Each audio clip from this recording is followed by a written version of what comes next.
Are you ready? Hi all, I'm Suzanne. This is Bob. Today we're going to look at a two-player abstract board game called Tico. Tico was first published in 1945, and several revisions of the game were published during the 50s and early 60s. Tico was designed by John Scarne. John Scarne was born in 1903.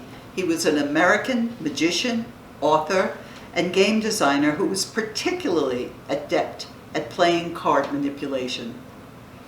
Scarne left school around right after the 8th grade, and needing a way to earn money, he learned from a local card shark how to perform such swindles as the 3-card Monte, and how to cheat in gambling card games by manipulating the cards. Scarne began practicing sleight of hand with the goal to becoming a card shark. Over time, Scarne became an expert at not only magical effects, but games of all kinds. Articles were written about him in various magazines, and he was hired as an advisor by the U.S. Army. The Army sent him to bases around the world in order to educate soldiers about the dangers of card and dice cheats and sharks. He wrote 15 books on magic, gambling, and games. In the movie The Sting, when the con man played by Paul Newman contrives to deal himself a winning poker hand, the dexterous hands you see in close-up are actually belonging to Scarne. Scarne also appeared in a commercial for Schaefer beer. He showcased his playing card manipulation for the beer to have when you're having more than one. Scarne also appeared when he was happiest when inventing new games. He marketed his games through his company, John Scarne Games, Inc., and he was especially proud of the one called Tico, which he first published in 1945. He was so proud of the game that he named his son John Teeko Scarne. According to Scarne, he named him John Teeko Scarne because you have to have a saint's name for baptismal reasons, but we always called him Tico. 1955 was the height of Tico popularity. That year, in New York's famous 21 Club, Scarne took on 10 Tico players simultaneously and won all games. Scarne had offered a $1,000 prize to anyone who could win 2 out of 3 games against him. Several of his opponents were Steve Allen, Francis Langford, John Crawford, Walter Slezak, and Judy Holliday. The first Tico Club was formed at Faye's Luncheonette in Fairview, New Jersey. In 1955, Scarne claimed that there were Tico Clubs around the world. Scarne stated Tico Clubs existed in Toronto, Montreal, London, Paris, Lisbon, Rome, Tokyo, Calcutta, Sydney, and Tel Aviv. Scarne also published the book Scarne on Tico in 1955. Scarne proclaims in the book introduction, "I firmly believe that the creation of Tico plus the writing of this book will stand out as achievements of my life." Here is a photo of Miss Steffi Scarne, top-ranking Tico player, with John Scarne during the championship playoffs of the Fairview Tico Club. Miss Storm subsequently became Mrs. John Scarne. Okay, Suzanne. Now we're going to explain how the game is played. The Tico board is comprised of a 5x5 grid of circles that are interconnected. And there's 4 black tokens and there's 4 red tokens. Black goes first, and the way it works is a black player plays his piece anywhere he wants on the board. Then it's red's turn, and they play a piece. And then it's black's turn, and so forth. And so the players continue to take turns placing pieces on the board.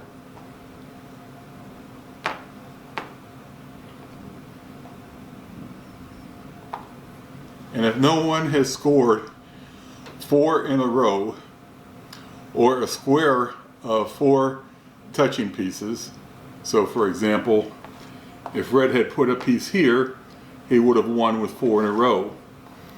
If black had been able to form a square of pieces, they too would have won. So we go back to where it was. This is the end of it. And so now what happens is black goes and he gets to move any one of his pieces along a line to an adjacent square. He cannot jump over any pieces. So, for example, he could go like this, and then red would take their turn, and so forth until someone either got 4 in a row of their color, or if they got a square of 4 pieces adjacent to one another. And that's how the game's played. It's pretty simple, it's easy to learn, but it is a challenge to play it well. Scarne wrote a book on Tico back in 1955 called Scarne on Tico, and it's about 200 and some odd pages long with a lot of information about the strategy of the game and so forth. So it's a fascinating game to play. It only takes a few minutes, and it was proven in the late 90s that if both players play the optimal moves, the game will end in a tie. It's a perfect game. Most games, the player who goes first has the advantage. That's not the case with Tico. With Tico, neither player has an advantage, and while it should always end up in a tie, seldom do you have a tie game.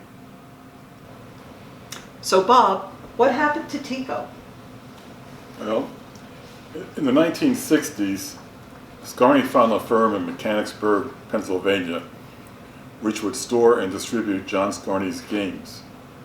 The company had a devastating fire, and the spokesman for Stockpole Books, which also published some of Scarne's books, says a flood destroyed much of its stock.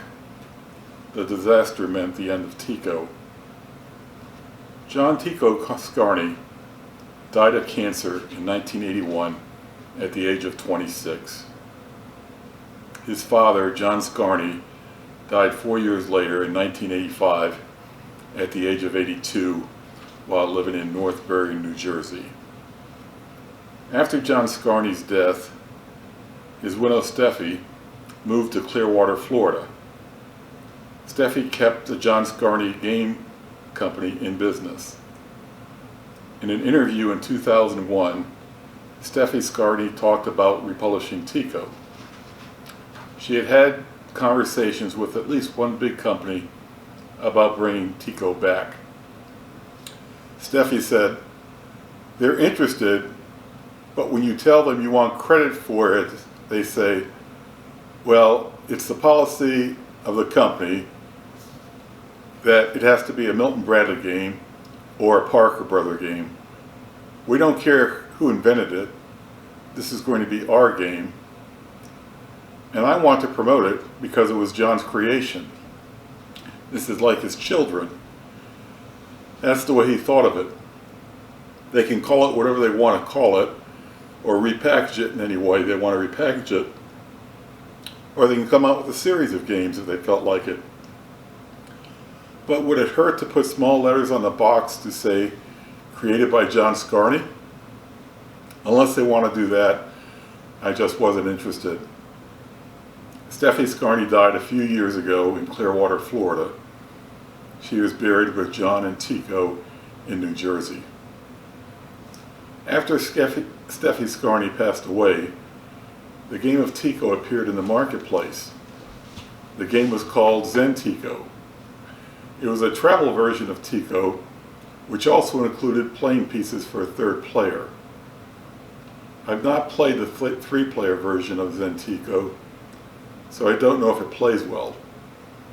Unfortunately, Zen Tico does not give John Scarne credit for the game design.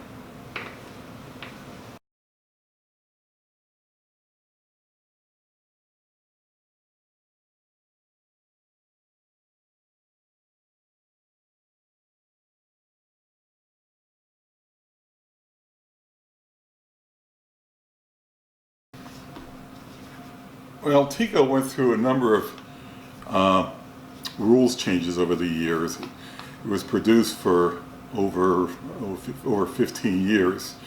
And you saw us play the basic game of Tico. Scarne came out with another version called Advanced Tico, and then he came up with about 15 different options off of that to form 15 variations of it.